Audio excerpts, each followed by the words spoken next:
ಮ್ಯಾವ್. ಈಗ ನಮ್ಮ ಪಯಣ ಗದ್ದೆ ಕಡೆ. ಸರಿ, ಯಾರು ಕಡೆ ಭತ್ತನೇ ಬೆಳೆದಿಲ್ಲ. ಭತ್ತ ಇಲ್ಲದ ಗದ್ದೆ. ಗದ್ದೆ ಇಲ್ಲದ ಭತ್ತ ಅಲ್ಲ, ಭತ್ತ ಇಲ್ಲದ ಗದ್ದೆ ಅಲ್ಲ, ಸೀಸನ್ ಇಲ್ಲ ಇವಾಗ.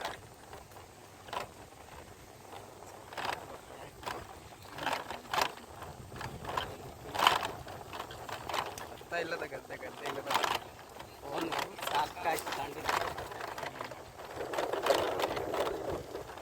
ಜೀವನದಲ್ಲಿ ಎಷ್ಟು ಕೊಟ್ಟು ತಾಂಡಿದೀವಿ ನಾವು. ಫೋನ್ ಹೋದ್ರು ಡಬ್ಬಲ್ ಆಗೈತೆ ಸಬ್ಸ್ಕ್ರೈಬ್.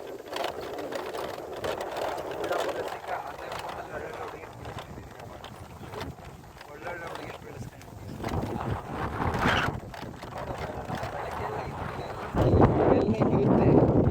ರಾತ್ರಿ ಆದರೆ ಸಾಕು, ಇಲ್ಲೆಲ್ಲ ಕುಡಿದು ಕಾಟ. ಕಾಟಗಳು ಅಲ್ಲಲ್ಲೇ ಅಷ್ಟು.